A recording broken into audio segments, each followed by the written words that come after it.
کس کے؟ چھٹے امام کے بیٹے ہیں، اور ساتویں امام سے چھوٹے ہیں. ساتویں امام بھی تو چھٹے امام کے بیٹے ہیں، ان سے چھوٹے ہیں علی بن جعفر. علی بن جعفر نے اپنے والد سے قصب فیض کیا ہے، صحیح علم حاصل کیا امام جعفر صادق علیہ السلام سے، پھر اپنے بھائی امام موسیٰ کاظم علیہ السلام سے، اس کے بعد امام علی رضا علیہ السلام سے، اس کے بعد امام محمد تقی علیہ السلام سے. امام محمد تقی علیہ السلام بچپنے میں امام بنے تھے نا، عمر تھی 7 سال 8 سال، صحیح ہے، جب آپ کو منصب امامت ملا ہے. نہیں 8 سال، 195 میں ولادت ہے یار، 195 میں ولادت ہے، اور 203 میں شہادت ہے کس کی؟ 8ویں امام کی. کیسے سال ہوئے؟ 8 سال. 7 یا 8 سال اس میں ملتا ہے. ہاں تو ایسا ہو سکتا ہے، مہینے جوڑے جائیں گے جب تو ممکن ہے کہ 7 سال کچھ مہینے ہوں، ایسے دیکھنے میں کیا ہے 8 سال. تو اب ایسے میں اگر دیکھا جائے گا کہ علی بن جعفر یہ ہیں کہ امام کا احترام کر رہے ہیں، جب آتے ہیں تو ان کے پیشانی کا بوسہ دیتے ہیں نوے امام کا، اس کے علاوہ ان کے لیے کھڑے ہو جاتے ہیں، ان کے لیے کرسی لگاتے ہیں، جب وہ جانے کا ارادہ کرتے ہیں تو ان کی جوتیاں سیدھی کرتے ہیں. داڑھی آپ کی سفید ہو چکی ہے، کسی نے اعتراض کیا کہ آپ بزرگ ہیں اس بچے کا اتنا احترام کر رہے ہیں، کہا اگر خدا نے اس داڑھی کو دیکھتے ہوئے مجھے منصب امامت نہیں دیا اور اس بچے کو عطا کیا ہے تو اس کا مطلب یہ بچہ ہم سے افضل ہے. صحیح ہے، اور ان کا بے حد احترام کرتے تھے علی بن جعفر. آئیے حاشی میں پڑھتے ہیں اسٹار پہ. علی بن جعفر امام ہادی اور امام حسن عسکری علیہ السلام کے صمیمی خاص دوستوں اور بہت زیادہ معتمد اصحاب میں سے تھے، اور ان دونوں اماموں کی خدمت میں تھے. آپ امام ہادی کی نمائندگی کے جرم میں متوکل عباسی کے ذریعے گرفتار کیے گئے اور وہیں مقیم ہو گئے. گویا وہ مکے ہی میں تھے کہ ابو طاہر نے ان کے خرچ اور خیرات کو دیکھا تھا. صحیح ہے، شیخ توسی ان کے خرچ اور خیرات کو کہ وہ کتنا دیتے ہیں جب وہ مکے میں تھے. تو یہاں بھی پوری بات علی بن جعفر کے بارے میں نہیں بتائی، صحیح، یہاں انہوں نے صرف، لیکن یہ بیٹے کس کے ہیں؟ چھٹے امام کے. جعفر صادق ہاں، نے بہت زیادہ مقدار میں مال خدا کی راہ میں خرچ کیا. جب وہ حج سے پلٹے تو انہوں نے امام علیہ السلام کو واقعے سے باخبر کیا. امام نے ان کے جواب میں تحریر فرمایا میں نے پہلے یہ حکم دیا تھا کہ اسے 1,00,000 دینار دیے جائے، پھر دوبارہ اتنی ہی مقدار سے دینے کا حکم دیا، لیکن اس نے میری حالت کی رعایت کرتے ہوئے رقم قبول نہیں کی. اس واقعے کے بعد علی بن جعفر امام کی خدمت میں حاضر ہوئے اور امام کے حکم سے 30,000 دینار آپ کو دیے گئے. صحیح ہے، کس کو؟ علی بن جعفر کو. اس روایت سے پتہ چلتا ہے کہ علی بن جعفر حجاز میں بہت زیادہ مقدار میں رقومات تقسیم کیا کرتے تھے، اگرچہ روایت میں نہیں ملتا کہ وہ ان کو کن لوگوں پر خرچ کرتے تھے، لیکن مال کی مقدار کو دیکھنے سے پتہ چلتا ہے کہ ایک وسیع اور باقاعدہ پروگرام تھا جس سے شیعوں کی برجستہ اور بزرگ شخصیتیں، مجاہدین اور ضرورت مند افراد فائدہ اٹھاتے تھے، اور یہ پروگرام امام علیہ السلام کی اطلاع کے مطابق اور ان کی ہدایت اور مالی حمایت کے ساتھ چلتا تھا. چونکہ حج کے موقع پہ کہا نا 1,00,000 دینار دیے جائیں، پھر 1,00,000 اور دیے جائیں، لیکن انہوں نے کیا کیا؟ امام کی کیفیت کو دیکھتے ہوئے وہ مال لینے سے انکار کر دیا تھا، اور جب امام سے ملنے کے لیے آئے تو امام نے ان کو 30,000 دینار اور دیے کہ آپ خرچ کرتے ہیں تو اسی طرح سے آپ دیتے رہیں. پھر اس کے علاوہ دیکھیں، اہم شیعہ افراد کی حوصلہ افزائی کرنا اور انہیں سیاسی دلائل سے باخبر کرنا. امام علیہ السلام کی سب سے دلچسپ اور سرگرمی یہ تھی کہ آپ تشیع کے بلند مقاصد کی حمایت کی راہ میں شیعوں کی اہم شخصیتوں کو فشار یعنی سختی اور سیاسی جنگوں کی سختیوں کے مقابلے میں حوصلہ عطا کرتے تھے. اور ان کے لیے سیاسی توجیہ فرماتے تھے. چونکہ شیعوں کی عظیم ہستیاں بہت زیادہ فشار میں تھیں، یعنی سختی میں تھیں، لہذا امام علیہ السلام موقع کی مناسبت سے ان میں سے ہر ایک کی رہنمائی کرتے تھے، ان کی حوصلہ افزائی فرماتے تھے، ان کی ہمت بڑھاتے تھے، تاکہ سختیوں اور فقر و تندرستی کے مقابلے میں ان کے اندر صبر و تحمل کی طاقت میں اضافہ ہو، اور وہ اپنے عظیم سیاسی اور اجتماعی ذمہ داری نیز دینی وظائف کو بخوبی انجام دے سکیں. اگر یہ حوصلہ افزائی نہ ہو تو کیا وہ لوگ اپنے آپ کو اس مقام پر قائم رکھ پاتے، ان سختیوں کو جھیل پاتے؟ ممکن نہیں تھا. لیکن امام کے یہ حوصلہ افزائی انہیں ہمت دیتی تھی. محمد بن حسن بن میمون کا کہنا ہے کہ میں نے امام حسن عسکری علیہ السلام کے نام ایک خط لکھا جس میں میں نے ان سے فقر و تنگ دستی کی شکایت کی، لیکن بعد میں خود اپنے دل میں کہا کہ امام جعفر صادق علیہ السلام نے کیا ایسا نہیں کہا تھا کہ ہماری فقیری دوسروں کے ساتھ رہ کر طاقتور ہونے اور ہمارا قتل ہو جانا ہمارے دشمنوں کے ساتھ زندہ رہنے سے بہتر ہے. امام نے جواب میں تحریر فرمایا، جب ہمارے دوستوں کے گناہ زیادہ ہو جاتے ہیں تو خدا بند انہیں فقر میں گرفتار کر دیتا ہے.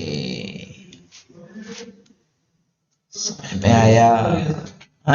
دوستوں کا بھی ایسا ہاں نہیں، جب ہمارے دوستوں کا مطلب یہاں ہے دوستوں کا اثر نہیں، جب ہمارے چاہنے والے یعنی ہمارے شیعہ ان کے گناہ زیادہ ہوتے ہیں تو خداوند انہیں فقر میں گرفتار کر دیتا ہے، اور کبھی کبھی ان کے بہت سے گناہوں سے چشم پوشی کر لیتا ہے، جیسا کہ تم نے خود اپنے دل میں کہا ہے کہ ہمارا فقیر ہونا دوسروں کے ساتھ رہ کر مستغنی ہونے سے بہتر ہے.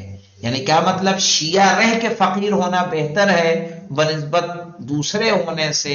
مثلا آج کوئی عیسائی میں کنورٹ ہو جائے تو اس کو کیا ہوتا ہے؟ وہ کافی دولت دیتے ہیں، تو اس کا کیا مطلب کہ عیسائی ہو جائے؟ وہ ہو سکتا ہے کوئی وہابی بنتا ہو تو وہابی بننے کے بعد اس کو اچھا خاصا کیا ہوتا ہو، اس کی پشت پناہی ہوتی ہو، تو کیا مطلب ہے کہ وہابی ہو جائے گا؟ کہا نہیں، کہا دوسروں کے ساتھ مستغنی ہونے سے بہتر ہے کہ آپ کے ساتھ رہ کے کیا رہا جائے؟ فقیر رہا جائے. دیکھیے جہاں تک دولت و ثروت کا معاملہ ہے، دولت ہر کسی کے دولت کو جھیلنا، اس پر صبر کر لینا، اس کو بچا لینا ہر کسی کے بس کی بات نہیں ہے. یاد رکھیے کبھی کبھی کسی کو دولت خداوند عالم اس لیے بھی نہیں دیتا ہے کہ دولت اگر آپ کو دی جائے گی تو پتہ چلا کہ آپ اس سے زیادہ دولت کا استعمال گناہوں میں کریں. صحیح ہے، اپنی صحیح ہے نافرمانیوں میں اس کو صرف کریں. خداوند عالم نے ہمیں نہیں دیا، نہ ہونا ہمارے لیے سبب بنا کہ ہم اس نافرمانی کی طرف نہیں گئے. ہم اس سے ہو سکتا ہے کوئی ایسا کام کرتے کہ جو ہم خداوند عالم کے احکام کو کیا کر دیتے؟ پامال کر دیتے. نہیں ہے اس لیے ہمارے قدرت سے وہ چیز باہر ہے، ہم اسے انجام نہیں دے سکتے ہیں. ورنہ کتنے لوگ ہیں جی، پیسہ ہے پتہ چلا جوا کھیل کے انہوں نے اڑا دیا ہے، پیسہ ہے پتہ چلا کہ انہوں نے غیر شرعی کام کو انجام دے کے اڑا دیا ہے، گیمبلنگ میں لوگ برباد ہو گئے ہیں. تو یہ تو ہمارے پاس شواہد ہیں. تو مومنوں کو اگر خدا نہیں دے رہا ہے تو اس کے پیچھے کیا ہے؟ خدا آپ کو گناہوں سے بچانا چاہ رہا ہے. مستغنی ہونے سے بہتر ہے. جو لوگ ہمارے لیے پناہ کے لیے آئیں گے ہم ان کے لیے پناہ گاہ ہیں، اور جو لوگ ہم سے ہدایت طلب کریں گے ہم ان کے لیے نور ہیں. ہم ان لوگوں کی حفاظت کرنے والے ہیں کہ جو گمراہی سے نجات حاصل کرنے کے لیے ہمارا سہارا لیتے ہیں. اور جو ہمیں دوست رکھے گا وہ خدا سے تقرب کے بلند درجے پر ہمارے ساتھ ہوگا، اور جو ہماری راہ پر چلنے والا نہ ہوگا وہ جہنم کی طرف جائے گا. اللہ اکبر. اس سلسلے میں دوسرا نمونہ امام حسن عسکری علیہ السلام کا وہ خط ہے جو آپ نے علی بن حسین بن بابویہ قمی